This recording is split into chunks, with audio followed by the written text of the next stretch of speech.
kan temuan penelitian bagian pertama tadi ada kesimpulan umum juga, namanya istilahnya kesimpulan, meskipun tidak perlu disebutkan ini kesimpulan gitu ya, tapi kesimpulan itu ada di akhir nanti. Nah, tapi ada semacam ringkasan pembahasan dari hasil temuan yang 3 tadi, itu yang dituliskan di bawah ini kan beda ini. Nggak tahu, di atas tadi nggak ada 15 hari pertama, 30 hari nggak ada.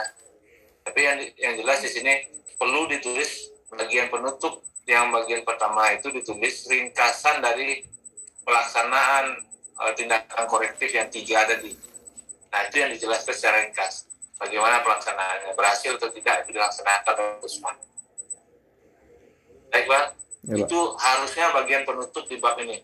Kalau ini kan bukan itu yang dijelaskan. Jadi nanti harus ada keputusan sebelum diringkas di bawah ini, harus ada keputusan Iqbal untuk menulisnya. Misalnya gini, yang paling mudah ya kalimatnya. Namun demikian, ya kan, implementasi tindakan korektif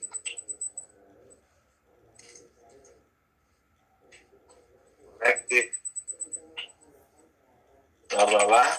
Nah, ini lanjutkan kalimat itu belum dilaksanakan cara apa? Optimal kan namanya? Optimal? Apa namanya, Iqbal?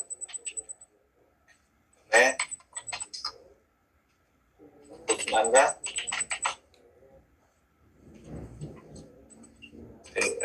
atau kalimatnya belum optimal dilakukan Ombudsman, kemudian bisa saja belum disikapi dengan baik oleh pelaksana pelayanan publik, sehingga tindakan korektif ini tidak berjalan dengan lancar. Mestinya itu kalimatnya ya. Harus ada kalimat-kalimat yang seperti ini muncul berdasarkan hasil temuan Iqbal ini. Saya kan paham ya, Pak? Ya, Pak. Oke, kita lihat faktor pendukung dan penghambat ini bisa dari dalam, bisa dari luar. Ya, bisa dari ombudsman itu sendiri, bisa juga dari penyelenggara pelayanan, bisa juga dari peraturannya. Nah, itu ya. Kita lihat nih. Faktor pendukung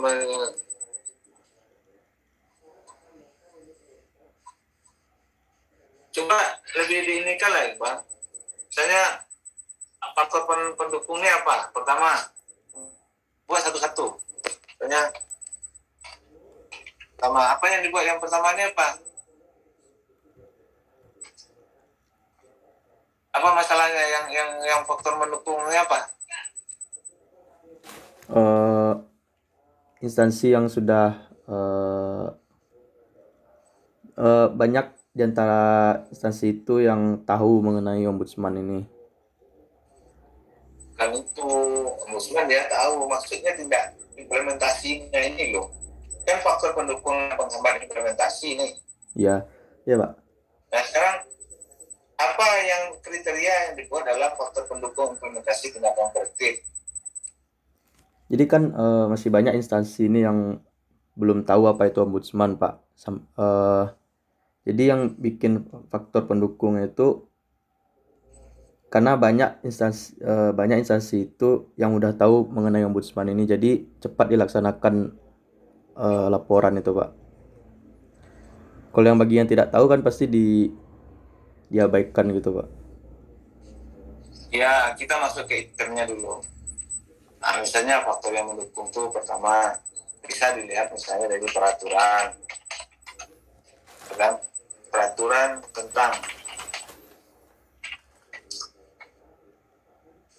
tentang implementasi tindakan korektif Ombudsman.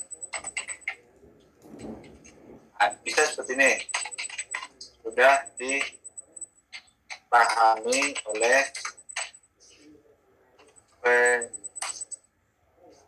penyelenggara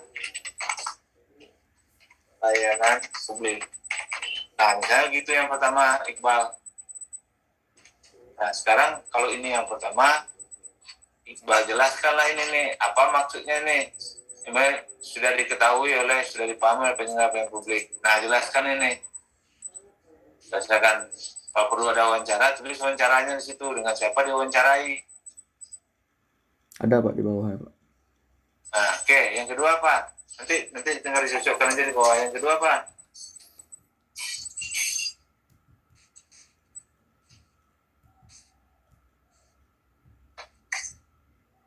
Yang kedua apa? Tokoh pendukungnya.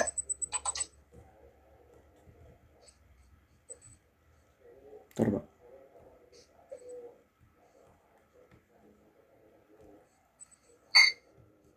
Nanti Iqbal inilah ya, Iqbal baca lagi ke bawah, jadi dipisahkan pembahasannya supaya lebih mudah dipahami gitu.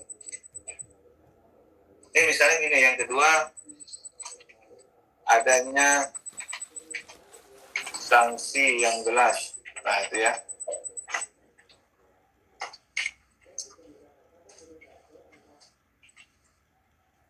Ada sanksi yang jelas.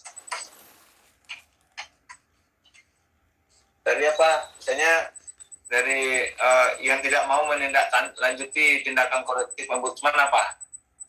Ada sanksi yang jelas itu kan. Ya, bagi penyelenggara pelayanan publik yang tidak mengikuti tindakan korektif dari ombudsman itu apa? Nah, jelaskan satu paragraf. Yang ketiga apa lagi? Dari sisi ombudsman sendiri bagaimana?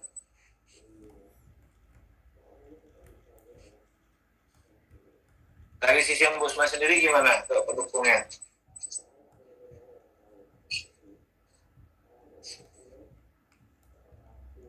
Sama sih Pak, kalau dari ombudsman sendiri itu juga Pak. Ya, komunikasi. Ya sama apa, Hah?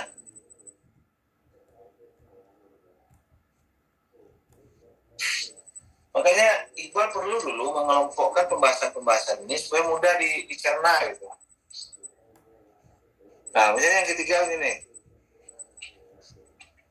Ketiga, adanya komunikasi dan kerjasama yang baik antara ombudsman provinsi